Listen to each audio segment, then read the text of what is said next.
I'm here to talk about sex, pleasure, and dancing with the divine. I'm not going to promise sex will make you happy or experience multiple orgasms or reach enlightenment, although it's all possible. I do assert that sexuality, invited out of the closet, freed from shackles of shame and judgment, and brought out into the light of day, coaxed like you would a stray kitten, with acceptance, curiosity, and devoted presence, is a truly liberating experience that gives access to joy, to playful intimacy with an infinite, creative, erotic life force that is within us all.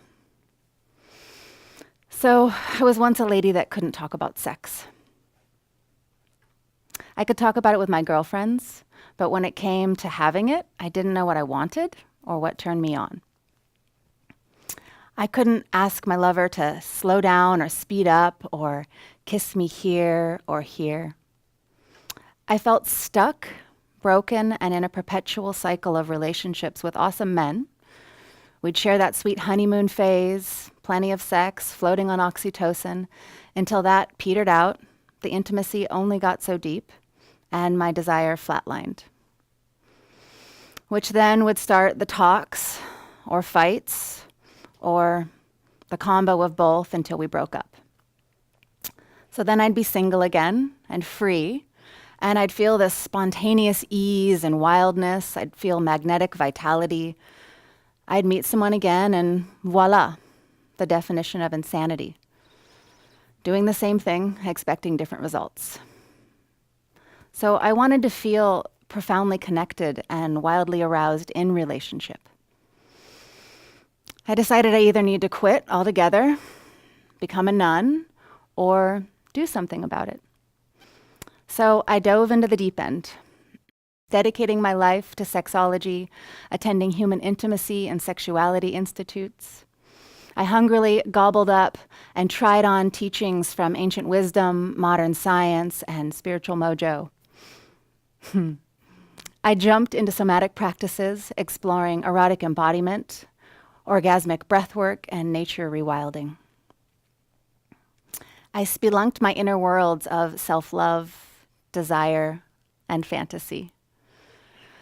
Oh, and I bumped into shame, confused by cultural myths, tangled in a web of society's messages about being perfect, being a good girl.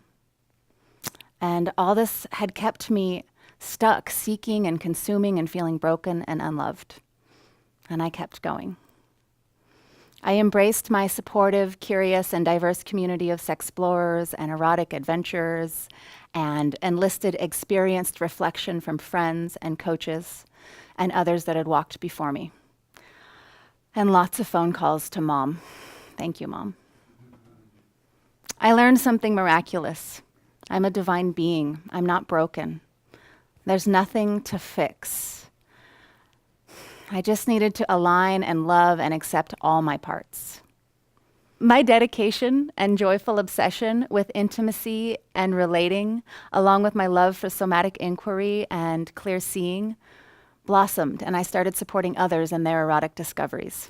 I'm now a practitioner that guides people to find more freedom and self-love and playful intimacy within healthy relationships. In my practice, I see shame sabotage connection. Shame confuses the brain, inhibits body functions, it acts out or in, and it kills intimacy. Personally, shame had kept me really safe and small in life. Sure, I was a fearless world traveler, a yes person, someone who loved to frolic and ride motorcycles. I was nicknamed Maddie Adventure. But I knew I was missing out. I was deflecting deeper relationships and ignoring uncomfortable desires. So I was once in a big shoe store in a big city, and I found this row of 6-inch stilettos. Some were studded, some were strappy and lacy and red satin, leopard. Some lit up and they were sparkly. It was like TV. I was totally entranced. I noticed my whole body buzzing, prickly hot, sweaty palms.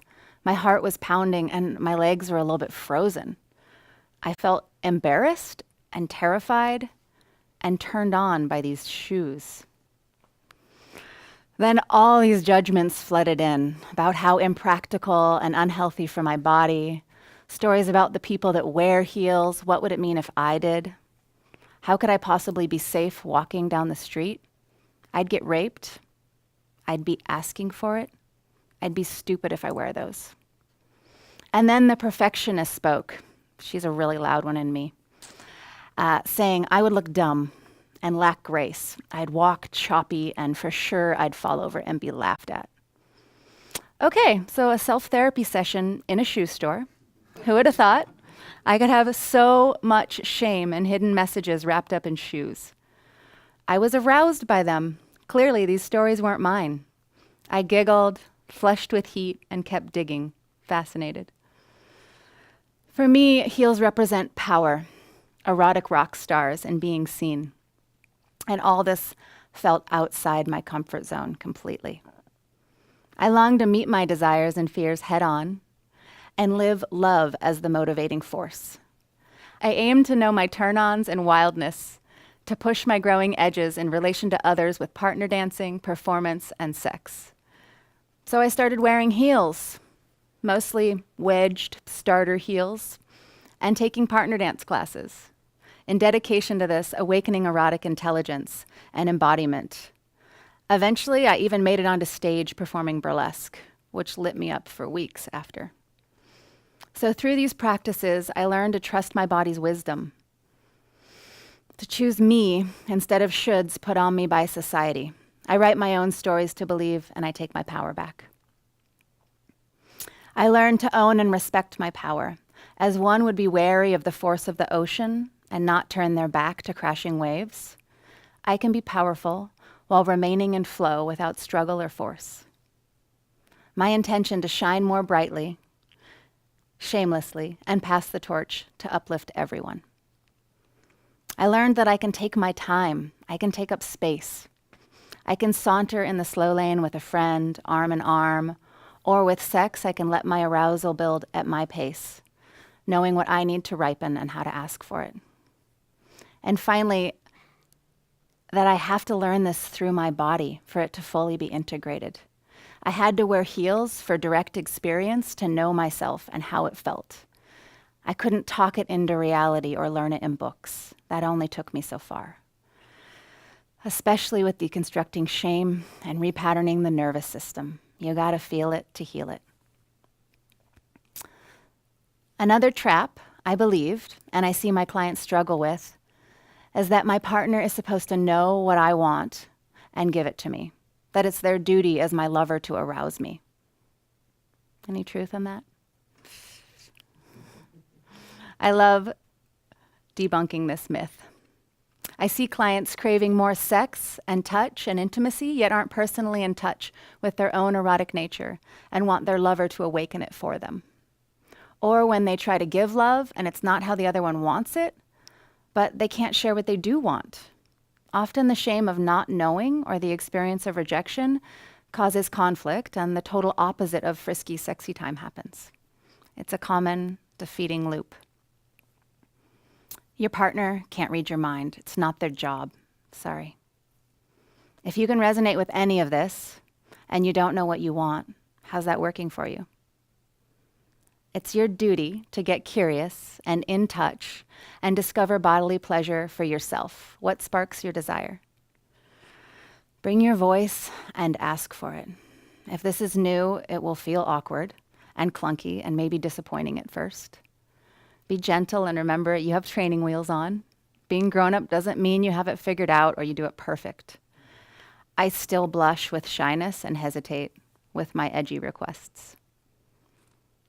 And it's the biggest gift to your lovers and truly all your relations. You may say it's selfish. No, it's actually the opposite. There's nothing selfish about it.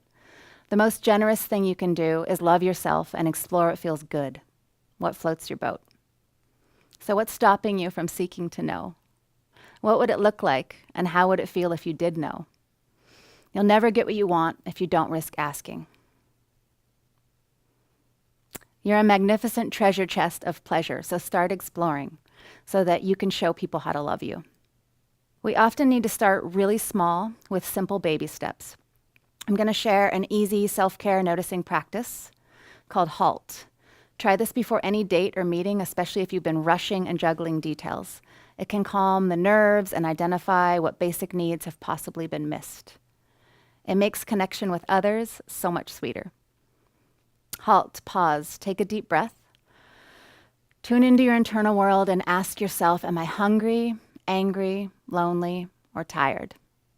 If you answer yes to any of these, identify what's needed so you can get it or ask for it. You know, put your own oxygen mask on first. And then on your date, start to notice your body sensations or urges. Ask for something easy like a hug or to sit closer, to have more body contact, or an appreciation that would feel good to hear. And later, you risk to ask for more, like feather soft kisses all over your body. Play on your edge and be gentle with yourself. Trying something new can energize and transform your life, and fear can be healthy. It creates opportunity for vulnerability, playful intimacy, and vitality to flow. If this feels exciting, but you feel totally lost and don't know where to begin, my favorite nudge is to let nature woo you. Leave the screen, go outside, and play.